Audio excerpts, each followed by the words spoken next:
Salut, c'est Trado, content de vous retrouver pour la mise à jour de l'indice parisien. On va traiter des unités courtes, uniquement les données journalières. Vous le savez, nous sommes le week-end, donc l'analyse en données hebdomadaires et mensuelles fera l'objet d'une vidéo séparée un petit peu plus tard.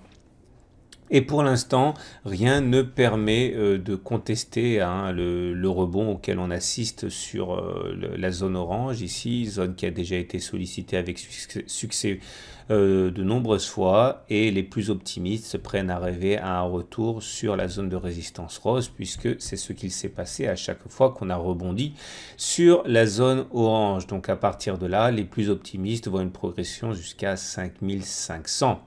On voit néanmoins qu'il faudra faire attention, puisque nous sommes actuellement, c'est les ratios de Fibonacci qui l'indiquent au contact d'une résistance, les 50% de Fibonacci, c'est très simple. Je vous rappelle, j'ai fait un module de formation avec moult exercices. Si vous voulez vous familiariser avec cela, vous prenez le plus haut de la jambe de baisse, le plus bas de la jambe de baisse. Les Fibonacci se tracent tout seuls et vous voyez qu'il est évident que depuis 2 séances, on est bloqué par le niveau des 50% de Fibonacci. Une clôture au-dessus des 5366, c'est-à-dire donc les 50% de Fibonacci, ouvrirait la voie au niveau suivant de Fibonacci à 61,8%, c'est-à-dire 5400. Mais pour l'instant, il reste encore à clôturer au-dessus des 50%. On a ouvert un gap ici entre 5285 et 5293, puisqu'il n'y a pas eu de cotation entre les plus hauts du 11 septembre et les plus bas du 12 septembre. Cette zone est un petit peu notre juge de paix pour la continuation de la hausse. Pour l'instant, pas d'alerte. Par contre, il y a fort à parier pour que si cette zone est comblée, cette zone de gap est comblée, eh bien, il y a une nouvelle attaque baissière pour tenter une cassure de la zone orange. Pour l'instant, on n'y est pas, mais on surveillera ça de près. Je vous rappelle également que nous avons une deuxième bougie en doji. Regardez, ça c'était la première bougie en doji. Voilà la deuxième bougie en doji, c'est-à-dire une bougie sans corps. Ça, ce sont des signaux d'indétermination, d'indécision, de doute, puisque ça veut dire que on a bataillé toute la séance pour finalement clôturer tel qu'on a ouvert. Et visiblement, les opérateurs hésitent entre une nouvelle impulsion haussière importante ou alors un simple rebond technique. Et pour l'instant, on en est à constater un rebond technique. Regardez d'ailleurs les indicateurs techniques. Ah oui, j'oubliais, si on devait avoir une troisième bougie sous forme de doji lundi, eh bien on aurait ce qu'on appelle un tristar, qui est un signal à réputation baissière. On verra ça le cas échéant. Regardons donc maintenant les indicateurs techniques. Les indicateurs techniques montrent que la tendance est effectivement peu clair. On le sait, avisé la M7 une fois qu'on avait réintégré les bandes de Bollinger. On est passé la M7, on l'a atteinte.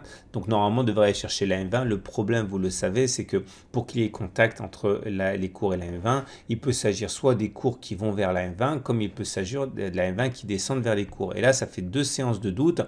À l'approche de la M20, il faut se méfier et ne pas non plus être complètement rigide par rapport au contact statistique probabiliste avec la M20, parce que si jamais on descend très fort, la M20 viendra et fera touchette avec les cours. C'est quelque chose qui est tout à fait envisageable. Donc, il faut se méfier de ce qui pourrait se passer maintenant.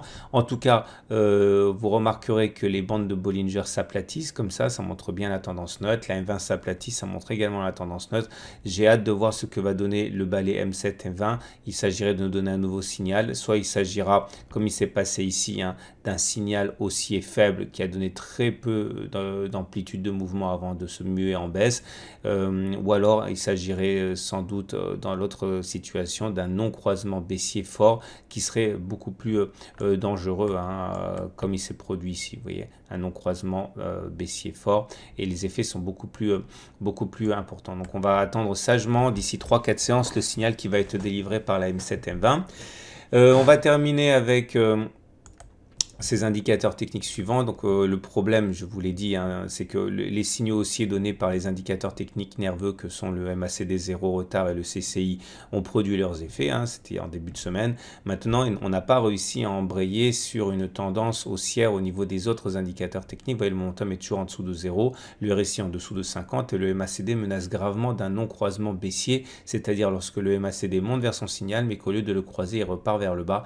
J'en parle beaucoup dans mes modules de formation sur sur les indicateurs techniques, hein, les effets peuvent être dévastateurs. Donc voilà, pour l'instant, on attend de passer la seconde avec les autres indicateurs techniques et pour l'instant, ce n'est pas le cas. Donc il faut se méfier. C'est pour l'instant symptomatique d'un rebond technique, mais pas encore d'une tendance, une nouvelle impulsion haussière importante, hein.